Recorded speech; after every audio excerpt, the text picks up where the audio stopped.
Ilumina.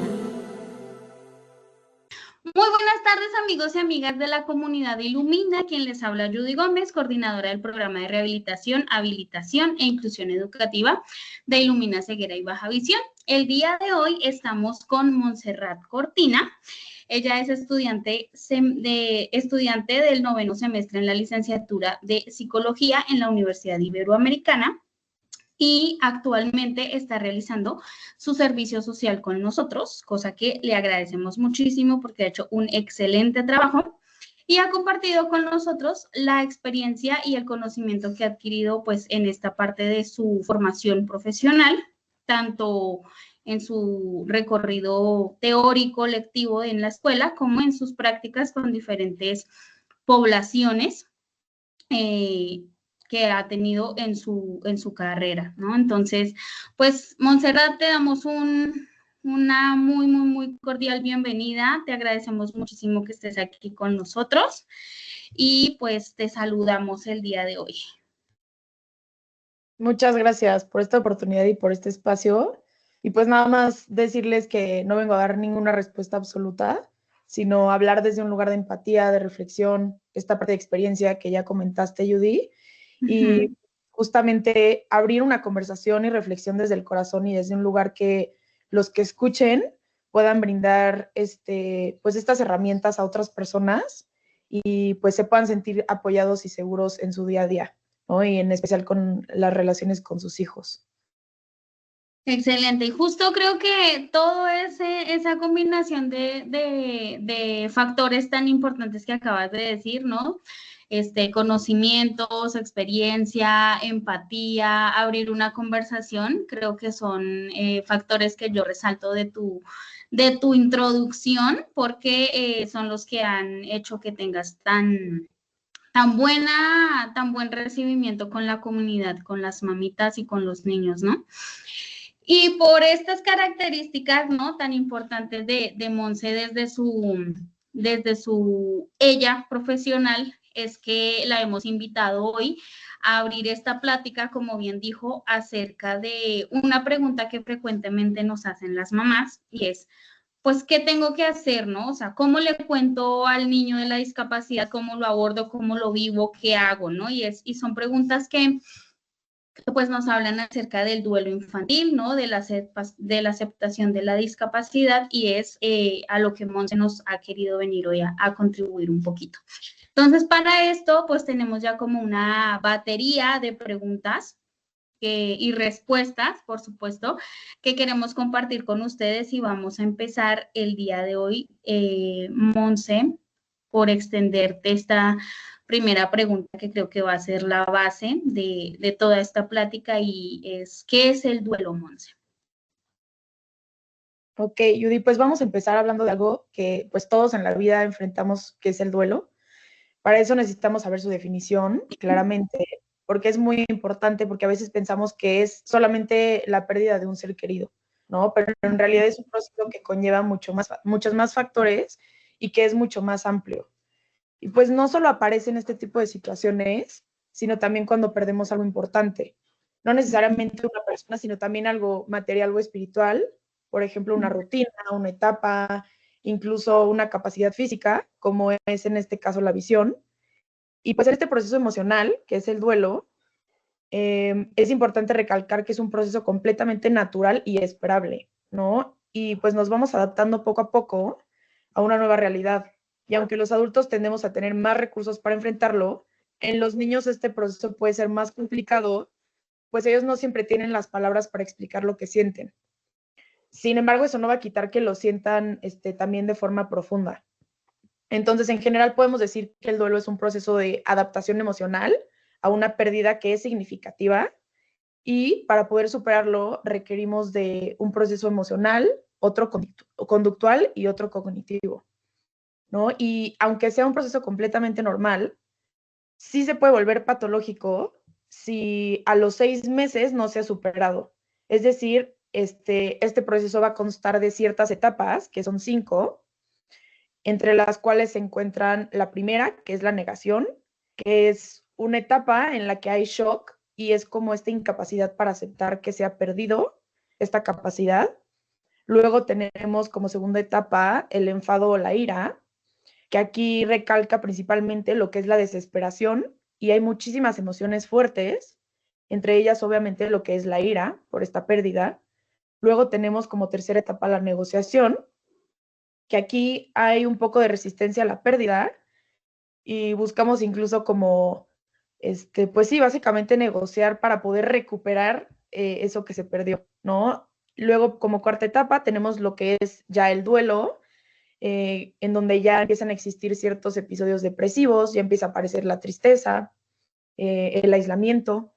Y ya por último, si se logran estas cuatro primeras etapas, se llega a la quinta, que es la aceptación, que en esta etapa lo que se va a lograr es reincorporarse de forma progresiva a la vida diaria y poder aceptar como ya lo que es la pérdida y el vivir sin eso que pues ya no está presente, ¿no? Si estas etapas no se logran pasar y la persona no se puede acoplar a este nuevo estilo de vida y a esta nueva rutina, lo que va a pasar es el duelo patológico, como ya les había comentado, el cual ya puede requerir de cierto apoyo, o incluso ayuda psicológica, ¿no? De ahí la importancia de estar tan al pendientes de nuestros seres queridos y de nuestros propios síntomas y sentimientos ante, pues, cualquier pérdida.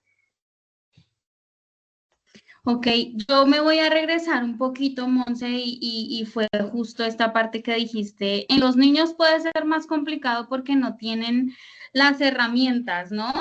Tanto lingüísticas como emocionales o cognitivas, ¿no? Para darse cuenta o expresar que están pasando por una situación así. Entonces, esto lo quiero hilar un poco con la siguiente pregunta que tenemos y es, ¿cuáles serían como esas etapas del duelo infantil y esas características, ¿no? Que nos van a llevar, por ejemplo, a darnos cuenta nosotros como adultos, ¿no? Que el niño está pasando por esta situación, aunque verbalmente no nos lo pueda decir, ¿cómo nosotros nos damos cuenta? Ok, esta es una muy buena pregunta, porque como dijimos, los niños cuentan con menos herramientas que los adultos, ¿no? Entonces muchas veces ni siquiera saben lo que están sintiendo ni el proceso por el que están pasando. Puede ser la primera sensación de duelo que experimentan en su vida, ¿no? De ahí como esta dificultad para reconocer los sentimientos que están teniendo. Y los niños no siempre expresan su dolor con palabras. Lo más común, que yo siempre lo digo, por ejemplo, en los talleres, es que puede ser muy notorio, especialmente en cambios en su comportamiento o reflejado en juegos, en su cuerpo. Por ejemplo, pueden empezar a mostrarse más tristes, más retraídos, más aislados. Incluso pueden tener procesos de regresión. ¿Y a qué me refiero con esto? Que es un término psicológico. Ujú. Cuando los niños regresan a etapas que ya superaron, ¿no? Por ejemplo, si los niños más grandes aprenden a aguantarse ya para ir al baño y avisar cuando tienen ganas de ir al baño, puede que en este proceso de duelo este comportamiento cambie y entonces vuelven a hablar como bebés, si es que ya hablaban pues de forma pues, más fluida, o incluso pueden volver a mojar la cama, ¿no? Es como regresar a etapas que ya superaron. O Ujú. otros pueden distraerse más fácilmente, bajar el rendimiento escolar, es muy común. Pero como decimos, cada uno somos un mundo y los síntomas dependerán de cada niño en particular, ¿no? Son simplemente ciertas observaciones que podemos tener. Ujú. Pues la clave está básicamente en observar y estar presentes eh, para pues ver más allá de la conducta, ¿no? Y justo diferenciar este tipo de comportamientos. Ok, y ahorita nos hablabas un poquito de las etapas, ¿no? Que tiene pues como este proceso de adaptación del duelo. ¿En un niño se presentan las mismas etapas? ¿Son iguales? Las etapas van a variar dependiendo de los niños, Ujú. ya que no todos van por el mismo orden, eso es importante, pero Ok. sin duda conocerlas puede ayudar a que entendamos más su mundo emocional y las posibles sensaciones que pueden estar viviendo, ¿no? Primero puede estar la negación, que es justo esta etapa en donde los niños pueden empezar a actuar como si nada hubiera pasado, ¿no? Hasta puede ser raro para nosotros ver que básicamente no sienten nada, podría parecer, pero es la forma en que ellos se están protegiendo. Lo mejor que se puede hacer en esta etapa es hablarles con claridad y con mucho amor de la situación que están viviendo, ¿no? En este caso, pues, la discapacidad visual. Después tenemos la ira. Puede que en esta etapa se enojen con los papás, con los amigos, incluso hay niños que se enojan con Dios o con el mundo en general. Aquí es muy importante validar esta emoción y enseñarles que sentirse enojados se vale, ¿no? Y que no los vamos a juzgar por eso. De esta forma ellos van entendiendo el proceso y que son válidas todas las emociones que van teniendo, ¿no? O sea, por algo las experimentan. Después tenemos la tristeza profunda, o también se puede llamar la depresión, y en esta etapa los niños pueden empezar a mostrarse más apagados, pueden empezar a mostrar pues menos ganas para jugar, menos ganas para ver a sus amigos, menos ganas para ir a la escuela, menos ganas para hacer cosas, incluso para estar con la familia y disfrutar ciertas cosas que antes disfrutaban. Y pues en esta etapa sirve muchísimo que hayan muchos abrazos, mucha compañía y por supuesto escucha, ¿no? Sigue esta parte de validar estas emociones y querer entender como lo que puede estar sintiendo pues el niño, ¿no? La niña. Y finalmente, si los hemos acompañado durante todo este proceso con mucha empatía, pues van a llegar a la aceptación, que es lo esperable. Y pues es un momento en el que ya no se va a negar la pérdida, sino van a comenzar a vivir con ella y a desenvolverse y funcionar en su día a día, ya habiendo aceptado que algo se perdió y que ahora tendrán que vivir y avanzar sin ello, ¿no? Entonces ya se empiezan a acoplar y a regresar a pues este estilo de vida que obviamente pues no va a ser el mismo, pero sí ya no tienen estos comportamientos que al final terminan siendo de cierta forma disfuncionales. Ok. Ya que hemos entendido un poquito como que de qué va el proceso y más o menos qué podemos ir haciendo los adultos que estamos alrededor, creo que la siguiente pregunta es la pregunta del millón y es, ¿cómo vamos a abordar una pérdida? Sea la que sea, por supuesto que a la que ilumina, ¿no? Le convoca es la de la discapacidad visual, pero pues en la vida de los niños pueden haber muchas pérdidas, ¿no? Por ejemplo, la muerte de una mascota, del abuelito, un cambio de escuela, ¿no? Que algún amiguito de esa escuela se mudó a otra ciudad o se lo llevaron a otra escuela, el divorcio de sus padres, ¿no? ¿Cómo abordar ese tipo de pérdidas que pueden generar duelos en los niños? ¿Cómo se abordan con ellos? Ok, como bien dices, la pérdida puede ser, no necesariamente en este caso la visual de esta capacidad, eh, sino también de alguna persona, de algún animal, ¿no? Entonces, cuando hablamos de pérdida con niños, es súper importante que seamos honestos y que no demos rodeos. Nada de que, no sé, si se pierde algún familiar, por ejemplo, nada de decir se fue a dormir, o que está en el cielo, o que se fue y ya no va a regresar, o que está con Diosito, ¿no? Hay que brindarles información para evitar que malentiendan o se confundan, ¿no? Porque al final ellos, eh, tarde o temprano, van a volver a vivir esta situación y de alguna forma el tener ya información de antes puede hacerlos sentir más tranquilos y afrontarlos de mejor manera, ¿no? Ya que saben que es algo normal lo que están pasando y lo que están sintiendo, ¿no? Entonces, lo único que hacemos si evadimos esto es, pues ahora sí que atrasar el proceso, porque tarde o temprano se va a vivir, ¿no? Entonces, hay que hablar claros, con palabras simples, obviamente, y que sean claras, y con muchísima empatía.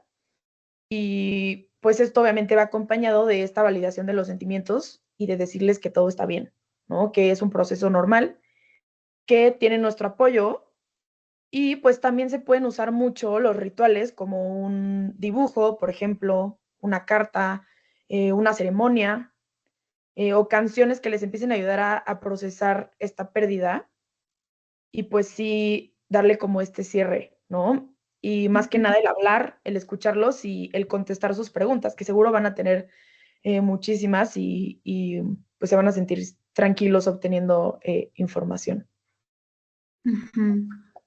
Ok, Y en el caso específico, Monse, de cuando los niños adquieren en algún momento la discapacidad o se hacen conscientes de ella, ¿no? ¿Cómo abordarlo? Porque de repente las mamás nos dicen, es que no sé qué decirle, maestra, yo le digo que nació así porque Dios quiso, ¿no?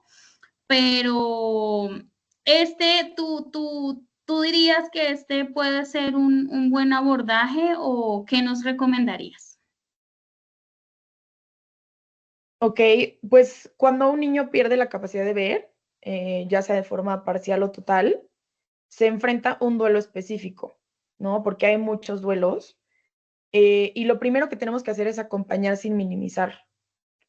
Nunca les podemos decir que no se preocupen, que hay cosas peores, porque lo único que van a hacer este tipo de frases es que van a hacerle pensar a los niños que no tienen el derecho de sentirse tristes, ¿no? O que incluso está Ujú. mal lo que están sintiendo. Y por ende, todo esto pues va a invalidar lo que sienten y los va a confundir todavía más, ¿no? Entonces, ellos tienen que saber que lo que sienten es real, que está ahí por algo y que cuenta, ¿no?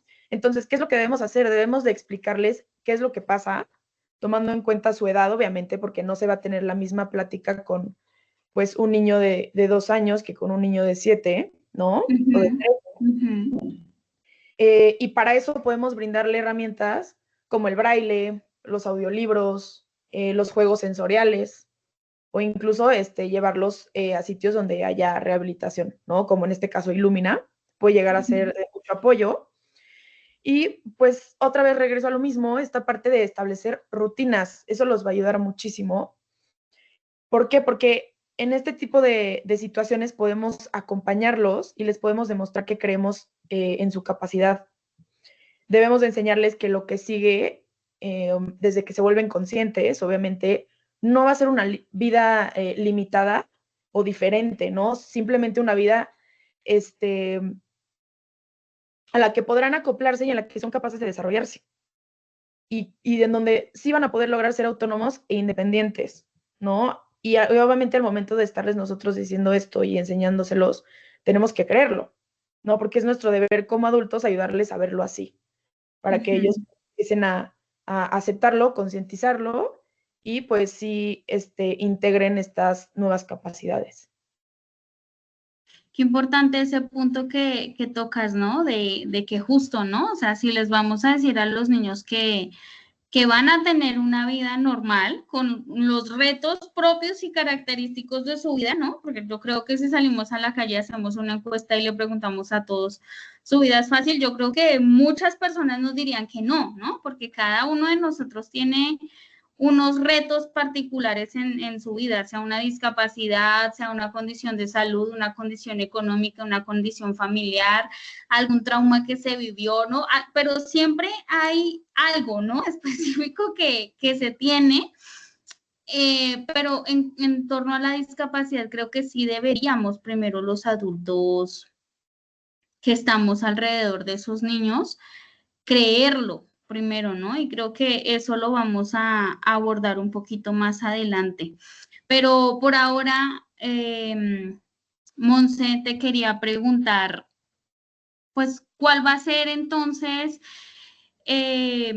específicamente, cuáles podrían ser específicamente como esas acciones, ¿no? Que los padres, los tutores o los cuidadores de niños y niñas con discapacidad visual podían tener con ellos para poder incluso llevarlos, ¿no? Como a que se concienticen de que tienen una discapacidad, de que esta discapacidad es una condición de vida que no los hace ni más ni menos, ¿no?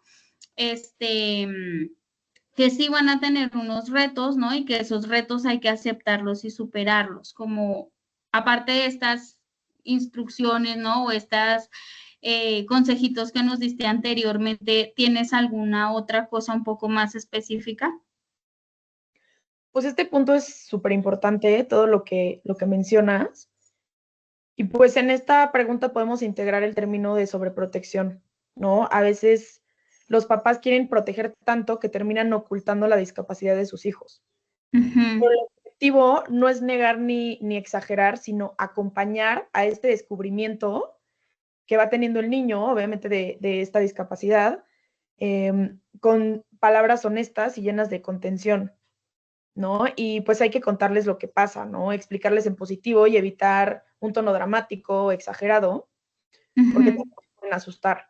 Entonces hay que tener muchísima paciencia porque obviamente se van a vivir procesos de frustración, no solo para los niños, sino también para los padres. Y pues algo que también debemos de contener como adultos y enseñarles que no porque se tarden en aprender una capacidad, por ejemplo, leer el braille, o no porque se equivoquen muchas veces al utilizar ciertos instrumentos, no lo van a poder hacer nunca, ¿no? Entonces, si el adulto acepta este proceso, que al final por algo se llama proceso, ¿no? Es algo progresivo, es más probable que el niño lo acepte. Porque como yo siempre le digo a las mamás en estos talleres que estoy dando actualmente con ellas en Illumina, ¿no? Ellos aprenden mucho por lo que ven, son como esponjitas, van absorbiendo todo lo que observan en sus papás, ¿no? Porque al final son sus modelos a seguir. Entonces, obviamente, durante la infancia aprenden muchísimo al ver y al escuchar, y por eso es tan importante esta parte de observación, ¿no? Y de justo esto que hablábamos anteriormente, de que los padres al final también viven un duelo y pues tienen que ellos hacerlo para poder ayudar a sus hijos en el proceso, ¿no? Y también tener paciencia con ellos mismos, porque pues es algo progresivo y pues que merece pues sí su tiempo, ¿no? No, y creo que también su celebración, ¿no? Porque luego vemos mucho que normalmente los niños, por ejemplo, ¿no? Se tardan un poco a leer el braille porque es un sistema complejo y que cognitivamente demanda mucho, ¿no? Pero pues como ya los niños de la escuela llevan leyendo y escribiendo 2 años, ¿no? Antes de que el niño con discapacidad lo lograra, para el papá deja de significar un triunfo, ¿no? Y creo que esos triunfos también son, ¿no? El que celebremos y valoremos esos triunfos, creo que también podrían contribuir, ¿no? A la aceptación de la discapacidad y al no verlo como algo malo. ¿O tú qué podrías decirnos ahí, Monse? No, sí, sí, sí, es súper importante, y más en los niños esta parte de validación. ¿Por qué? Porque lo que pasa es que ellos se mantienen motivados, ¿no? Y empiezan a confiar en que pueden aprender estas nuevas capacidades, ¿no? Entonces, si vemos que se están frustrando y ya nosotros por impacientes lo hacemos, ellos qué van a aprender, ¿no? De estas acciones, que pues nosotros vamos a terminar de resolverles los problemas cuando ellos no puedan, ¿no? O que básicamente ellos no pueden. En cambio, si escuchamos que es muy común, ¿no?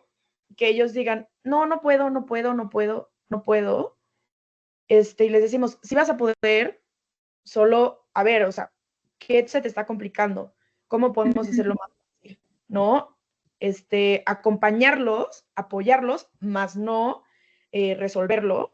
Esto va a hacer que ellos cuando lo logren, decirles, ves como si podías, ¿no? Entonces ellos van confiando más en estas capacidades y al mismo tiempo obtienen esta validación que esperan de nosotros, que lo que van a hacer es que pues después tengan otra vez esta motivación para aprender algo nuevo porque saben que ya lo han logrado antes, ¿no? Entonces es súper importante en los niños esta validación. De por sí nosotros los adultos la buscamos, ¿no? Entonces es muy importante porque sí, al final es lo que les va a dar más confianza y va a reforzar incluso su autoestima. Justo, incluso a nosotras, Monse, y no sé si a ti te ha pasado en el tiempo que llevas compartiendo con los niños aquí en grupo los jueves en la tarde que nos haces favor de acompañarnos. Y es que a veces te agarran así, ¿no? En medio de una pregunta, ¿no? En medio de un traslado, en medio de un juego incluso, y te dicen, oye, ¿y yo por qué no veo? ¿No?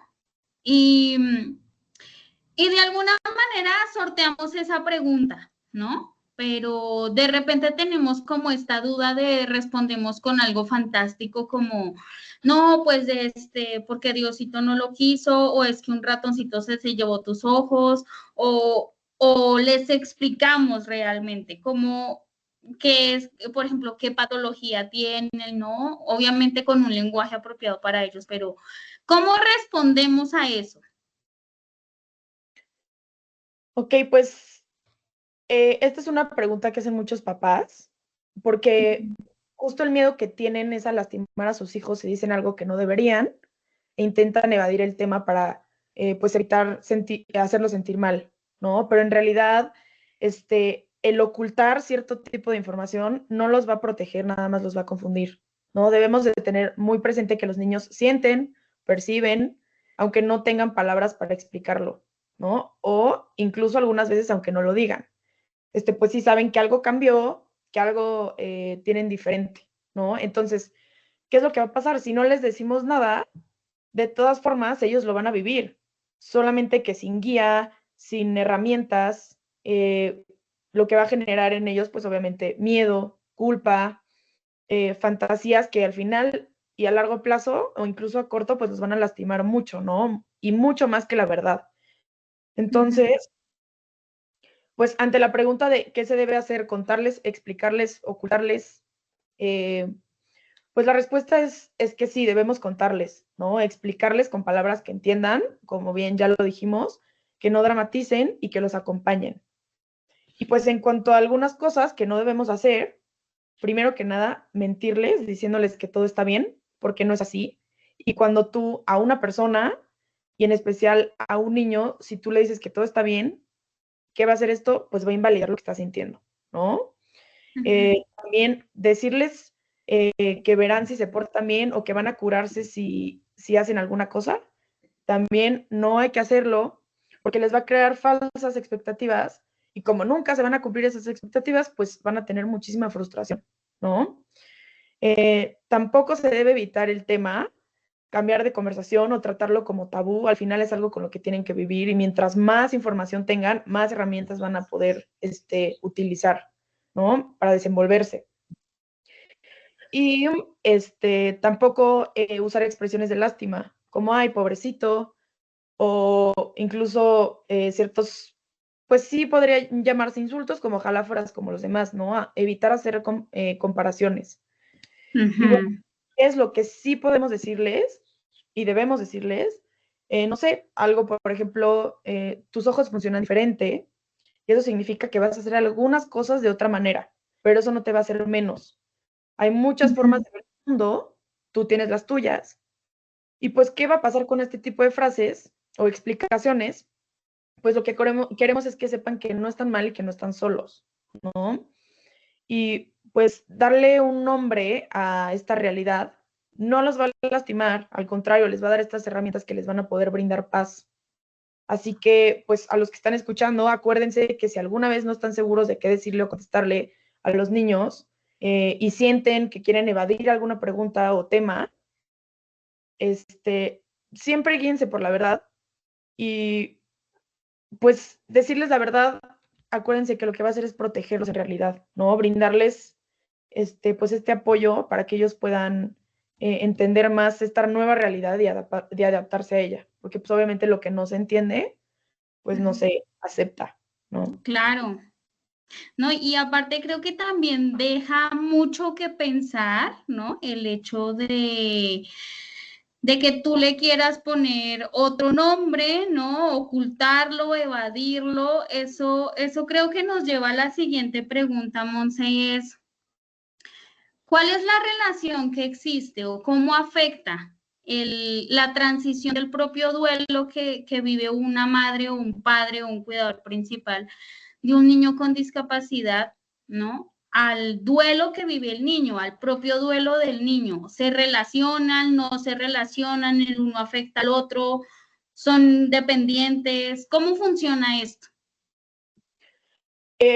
Bueno, como esta parte que ya comenté de la esponjita, por ejemplo, ellos ven el mundo a través de los ojos de sus padres o sus tutores, ¿no? Entonces, al final, esta situación de querer negar esta realidad, pues al final habla de un duelo que no se ha aceptado por parte de los padres, ¿no? Entonces, si los padres niegan esta realidad, los niños aprenden a negarla, ¿no? Y todo esto lo que va a hacer es dificultar el proceso de duelo y estancarlos, evitando que se desarrollen y que se desenvuelvan de mejor manera en el mundo. Entonces, pues, ¿qué va a pasar con todo esto? Pues va a traer consecuencias como el retraso de diagnósticos, y este retraso de diagnósticos puede limitar las oportunidades de intervención temprana y sobre todo sembrar inseguridades, ¿no? También esta negación por parte de los papás muchas veces está acompañada de miedo, dolor o culpa. Y debemos entender que es un mecanismo de defensa y aunque un humano puede tener un fuerte impacto en el desarrollo emocional y psicológico de sus hijos, ¿no? O sea, es algo humano, pero sí tiene este impacto. Y pues cuando niegan, pues la discapacidad están impidiendo que reciban los niños validación sobre lo que sienten, lo que viven, e incluso este apoyo que puede evitar que no se empeore el diagnóstico, ¿no? Por ejemplo, a largo plazo. Y pues, ¿qué consecuencias puede traer en el infante? Por ejemplo, no entender lo que pasa, lo que le va a generar confusión, angustia, culpa, incluso pueden llegar a preguntarse, ¿por qué no soy como los demás? ¿No? También, pues, esta parte de no recibir las herramientas y la atención adecuadas para empezar a adaptarse a su entorno. Esto va a retrasar su desarrollo, su aprendizaje, el uso de herramientas que pueden ser útiles, ya sea, por ejemplo, el bastón, el braille o ciertas estrategias de orientación y movilidad que pueden ayudarlos a pues sí, desenvolverse y sentirse pues más pertenecientes, ¿no? Y también pueden tener conflictos al interiorizar la discapacidad, al pensar que es algo negativo o algo que les genera vergüenza, ¿no? Un cargo que tienen que esconder, ¿no? Entonces al final se vuelve como este peso. En cambio, ¿qué pasa si los padres empiezan a abrir al proceso, ¿no? Lo viven con fuerza, con resiliencia, con amor, en un acto transformador para el niño, ¿no? Incluso para ellos.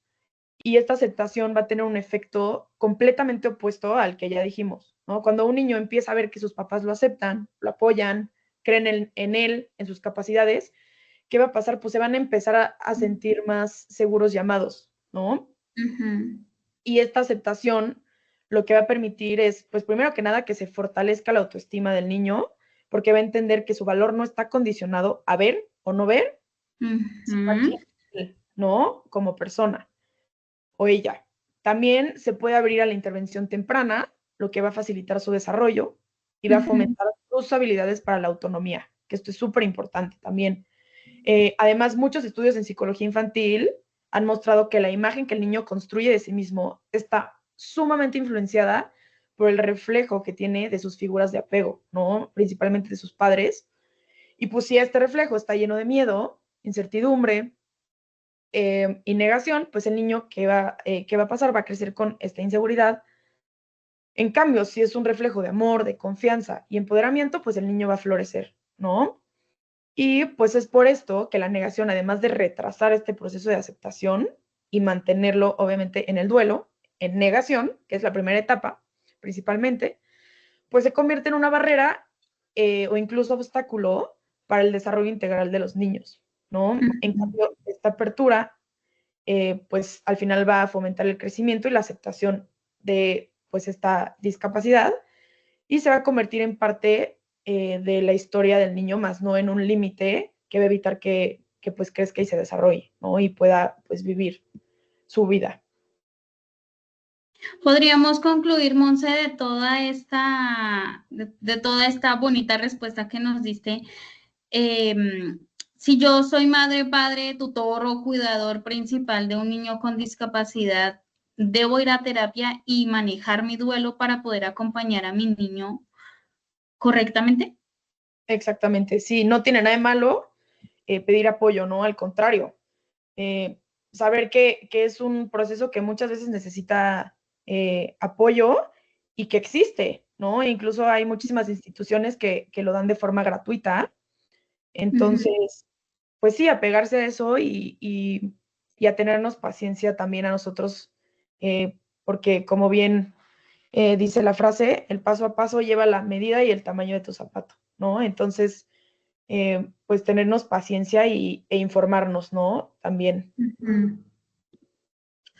Muy bien, Monse. Supongamos que estamos en un mundo perfecto, en donde mamá, papá o cuidador ya fueron a terapia, ya lo aceptan, ¿no? Entienden que la discapacidad visual es una condición de vida como cualquier otra, ¿no? Y no es una limitante, una sentencia o un castigo, ¿no?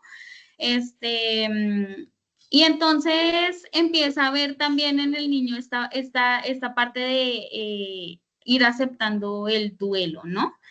Y ya nos acabas de decir que el autoestima del niño se va forjando justo por lo que nosotros, los adultos principales y sus figuras de apoyo, eh, pues les retroalimentamos, ¿no? Entonces, ¿cuáles serían esos tips, Monse, que tú nos podrías recomendar para fomentar una autoestima saludable y acompañar a los niños en esa aceptación de su condición de vida? Ok, pues me gustó mucho esta pregunta. Creo que cerrar de esta manera, pues la masterclass puede ayudar a construir a los padres y niños a tener una relación mucho más sana, con base a la aceptación y obviamente a este mejor desenvolvimiento, ¿no? Entonces, pues, primero que nada, empecemos por reconocer sus logros, aunque parezcan pequeños para nosotros, ¿no? Esto va a reforzar a que ellos sigan aprendiendo y se den cuenta de que son capaces de aprender nuevas habilidades, ¿no? Después, fomentemos su independencia. Dejemos que lo intenten, por más que tengamos el impulso de hacernos nosotros o ayudarlos, dejemos que ellos lo hagan, que se tarden, que se equivoquen. No nos desesperemos ni lo hagamos por ellos, ¿no? ¿Por qué? Porque esto es privarlos de su capacidad y libertad. Y les estamos demostrando inconscientemente que no pueden hacerlo por ellos mismos y pues a la larga va a resultarles más frustrante y se van a volver más dependientes de la ayuda externa, ¿no? También rodémoslos de ejemplos positivos. Contémosles historias de personas con discapacidad que inspiran. Hay muchos ejemplos que podemos utilizar. ¿Y qué va a pasar con esto? Pues va a empoderarlos, va a hacerlos darse cuenta que no son los únicos que están pasando por esto y lo más importante, que pueden vivir con ello, ¿no? Ujú. También pues creemos espacios inclusivos, hablemos con maestros y con nuestros amigos y familiares para que contribuyan, ¿no? Para que conozcan, porque también vivimos en una sociedad que hay poca información y muchas veces eso puede generar miedo, ¿no? Entonces al final ya hablamos de la importancia de la información, ¿no? Nos da seguridad y pues nos ayuda también nosotros como externos saber cómo podemos apoyar a estas poblaciones, ¿no? Y pues sobre Ujú. todo, hagámoslos sentir que no están solos, que son importantes, que forman parte de todos nuestros círculos, de nuestras familias, porque más allá de las palabras o las etiquetas, lo que realmente les transforma la vida, y no solo a los niños con discapacidad, sino a todos los niños en general, es el sentirse amados, vistos, respetados y aceptados tal y como son, ¿no? Recordemos esta frase de no siempre se ve con los ojos, ¿no? A veces lo más importante se ve con el corazón, con la presencia y con el amor con el que pues los acompañamos. Muy bien, Monse, pues muchas gracias por ayudarnos, ¿no? A crear este material que seguramente va a permanecer muchos años en Ilumina y esperemos que ayude, ¿no? O que pueda orientar a muchos familiares y padres de niños con discapacidad que atendemos aquí en Ilumina y que no, ¿no? Y que no, porque esto se va a subir a YouTube. Entonces, de verdad, muchas gracias por compartir con nosotros, pues, estas respuestas, este conocimiento, ¿no? Y por brindarnos un ratito para aprender, ¿no? Para seguir construyendo, ¿no? En favor de todos nuestros niños y niñas. Claro, a los que nos convoca aquí es a los que tienen discapacidad visual, pero en general, ¿no? Creo que muchas de las cosas que dijiste aplican incluso para los otros niños que no viven con esta condición. Entonces, no sé, Monse, si tú quieras dejar alguna reflexión final o algo para el cierre. Pues únicamente me gustaría agradecer este espacio, agradecer a todos ustedes que si están escuchando esto, aprendiendo, informándose, ya están acompañando a estos niños mejor, ¿no? Ya están siendo parte de esta transformación y de este cambio. Entonces también pues validar esto, ¿no? Apláudanse esto Y pues acuérdense que acompañar desde el amor y la empatía puede que no cambie la realidad del niño, pero sí puede cambiar por completo la forma en la que vive y se ve obviamente a sí mismo y al mundo. Dejas frases muy profundas, Monse. ¿Has considerado ser filósofa? Creo que dices cosas muy profundas con mucho sentido. Muchísimas gracias, Monse, nuevamente por no solo por esta plática, sino por todo el tiempo que has compartido aquí en Ilumina con nosotras, las mamás y los niños. Esperamos de verdad, comunidad, que esto les sea de gran apoyo y si detectan, ¿no?, que es necesario que ustedes pidan ayuda psicológica para también enfrentar su propio proceso, se vale, ¿no? Creo que aunque seamos adultos, tenemos derecho a decir no puedo, necesito ayuda, ¿no? Y lo más importante es que también tenemos las herramientas para buscarla. Entonces, vamos a trabajar todos por una transformación del concepto de discapacidad, ¿no? De la realización de la inclusión verdadera que creo que debe de empezar en casa, ¿no? Porque muchas veces nos enfrentamos con que el maestro no nos acepta, pero resulta que en primero no nos acepta es la familia, ¿no? Entonces, empecemos nosotros por el espacio que nos corresponde, que es familia. Empecemos a trabajar en familia por la inclusión de nuestro pequeño o pequeña con discapacidad visual y ya juntamente con Ilumina trabajaremos juntos por la inclusión en la escuela y si esto sigue creciendo, ¿no?, de manera exponencial, pues seguramente la inclusión será a nivel social. Entonces, creo que de pasito en pasito y de granito en granito es que se van construyendo las grandes cosas. Así que reflexionemos, cuestionemos muchas de las creencias que ya tenemos como adultos y busquemos nuevas y mejores maneras de vivir. Así que espero que este material sea de apoyo. Muchas gracias a todos por escucharnos y nos vemos en una próxima ocasión. Me despido. Les recuerdo, soy Judy Gómez y quien los acompañó, Montserrat Cortina. Hasta la próxima. Ilumina.